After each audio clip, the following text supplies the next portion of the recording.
आप सभी को जय श्री कृष्णा, जय श्री राम, जय गौ माता, जय राधे श्याम। आप देख रहे हैं तुलसी तपोवन यूट्यूब चैनल और इसमें हम प्रदोष की चर्चा कर रहे हैं। प्रदोष व्रत हर माह पड़ता ही है। त्रयोदशी तिथि को मार्गशीर्ष के महीने में यह प्रदोष, यानी ये समझ लीजिएगा आप, यह 10 तारीख को पड़ रहा है। 9 तारीख को एकादशी है। 2 एकादशी पड़ गई थी, एक 8 तारीख की, एक 9 तारीख की। तो दूसरी जो एकादशी है वो 9 तारीख की रही है, जिसका पारण का समय हमने एक वीडियो में आपको डाल ही दिया है। अब मैं ये कहना चाहूँगा 10 तारीख को सुबह ये 7:13 से तिथि आरंभ हो रही है और इसके जो पूजा का मुहूर्त है वो शाम का है। वो मैं अभी आपसे चर्चा कर लेता हूँ। मार्गशीर्ष कृष्ण त्रयोदशी तिथि का प्रारंभ 10 दिसंबर को प्रातः हो रहा है। लगभग 7:15 बजे से पहले 7:13 से आरंभ हो रहा है। अब के बाद रवि प्रदोष पड़ रहा है और इसकी पूजा का जो मुहूर्त है वो शाम को 5:30 बजे से लेकर के लगभग 8:05-6 तक विशेष मुहूर्त है। 8:40 तक इसका मध्यम मुहूर्त है। इस मुहूर्त में भगवान शिव की आप पूजा करें। प्रदोष व्रत हर महीने पड़ता ही है। इस दिन प्रदोष काल में भगवान शंकर की विधि विधान के साथ में पूजा की जाती है और भगवान शिव की पूजा में सबसे विशेष पूजा है वह है प्रदोष पूजा। सूर्यास्त के बाद में ही ये पूजा आरंभ होती है और जिसके लिए मैंने कई बार निवेदन आपको किया है कि जिस दिन यह प्रदोष पड़ता है उस दिन उस प्रदोष की महिमा उस हिसाब से होती है। तो अब के बार ये रविवार को प्रदोष पड़ रहा है, इसलिए इसको और रवि प्रदोष के नाम से इसको जाना जाएगा। मैं एक बार फिर कहूँगा, प्रदोष 10 दिसंबर को ही है, पक्का 10 दिसंबर को है।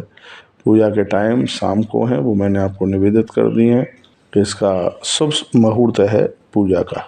और इसमें अतिगंड योग प्रातः से ही लेकर के रात्रि तक है, इसलिए प्रदोष की पूजा और विशेष है। इसमें स्वाति नक्षत्र भी पड़ रहा है। सुबह 11:50 पर स्वाति नक्षत्र, उसके बाद में विशाखा नक्षत्र, इसकी भी अपने आप में बहुत बड़ी महिमा होती है। और मैं निवेदन करूंगा, प्रदोष व्रत में रुद्राभिषेक बहुत ज़्यादा ही प्रभावशाली होता है। जो रुद्राभिषेक करते हैं उनके लिए ये प्रदोष का दिन बहुत ज़्यादा दिव्य होता है। सभी समस्याओं से मुक्ति होती है, उन्नति होती है।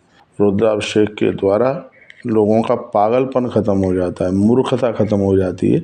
इतनी बड़ी महिमा प्रदोष की है। जलधारा शिव प्रियम, क्योंकि भगवान शंकर को जलधारा बहुत ही ज़्यादा प्रिय है। रवि प्रदोष का व्रत करने से व्यक्ति को इतने फायदे होते हैं, चाहे वो स्त्री हो चाहे वो पुरुष हो, फायदे ही फायदे हैं। इस व्रत को करने से व्यक्ति की उम्र भी बढ़ती है, धन बढ़ता है और उसको हर प्रकार की समृद्धि होती है।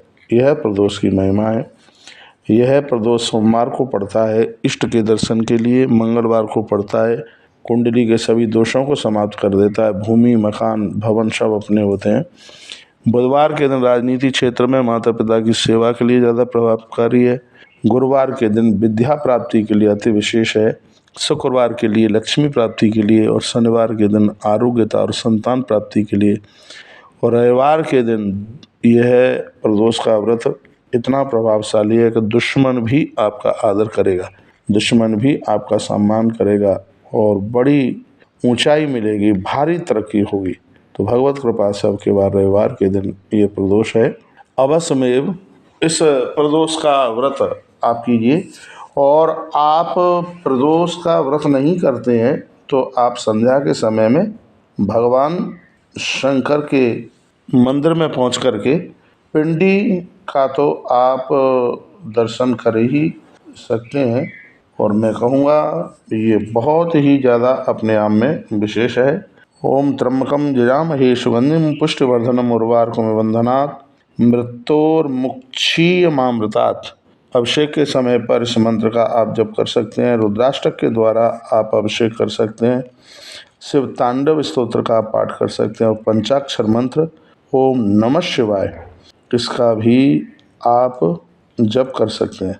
इसमें भगवान शंकर, माता पार्वती, गणेश, कार्तिकेय और नंदी, इन सब की पूजा होती है। इसमें आप रुद्र गायत्री का भी उच्चारण कर सकते हैं। ओम तत्पुरुषाय विद्महे महादेवाय धीमहि तन्नो रुद्रः प्रचोदयात्। ये शिव गायत्री है, इसका भी जप करके और आप यह अपने इस प्रदोष को बहुत ज़्यादा दिव्य कर सकते हैं। भगवान शंकर की पूजा के बारे में मैंने बहुत बार आपको निवेदन किया है।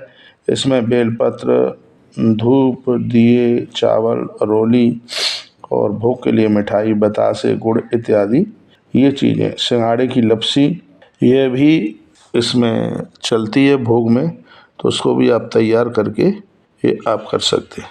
सोम प्रदोष व्रत की कथा के बारे में मैंने आपको बहुत बार निवेदन किया है। एक गांव में एक ब्राह्मणी रहती थी और वह भगवान महादेव की बहुत बड़ी भक्तानी थी। हुआ यह कि उसका पति का देहावसान हो गया, तो वह बेचारी इधर उधर भटकती हुई ही अपने जीवन का निर्वहन करती थी। उसके साथ में उसका एक बेटा था और वो भिक्षा मांग करके लाता और भिक्षाटन के ही द्वारा माँ और बेटा ये अपना पेट भरते थे।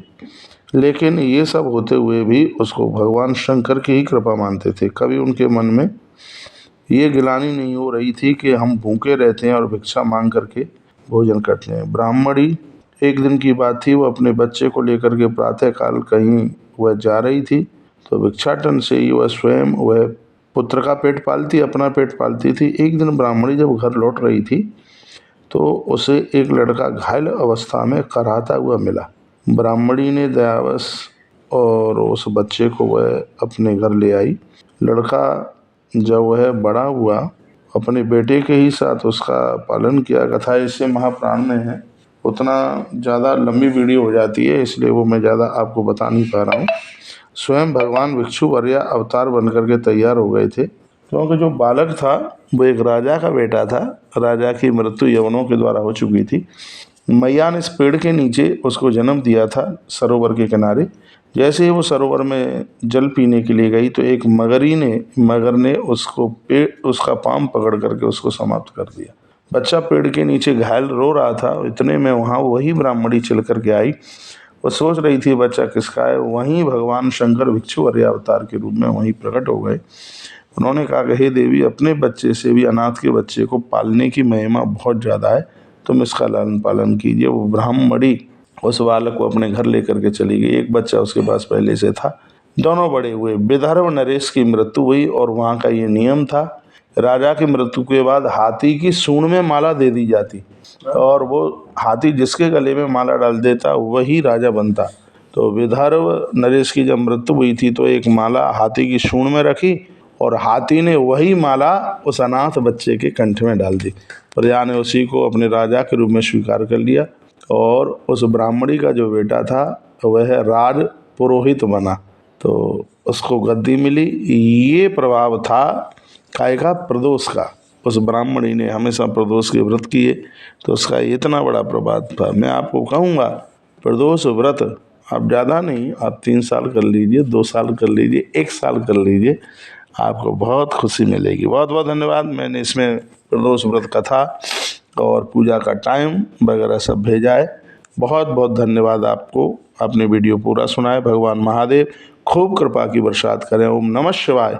ओम तत्पुरुषाय विद्महे महादेवाय धीमहि तन्नो रुद्र प्रचोदयात्। इन्हीं शब्दों के साथ जय श्री कृष्ण, जय श्री राम, जय गौ माता, जय राधे श्याम।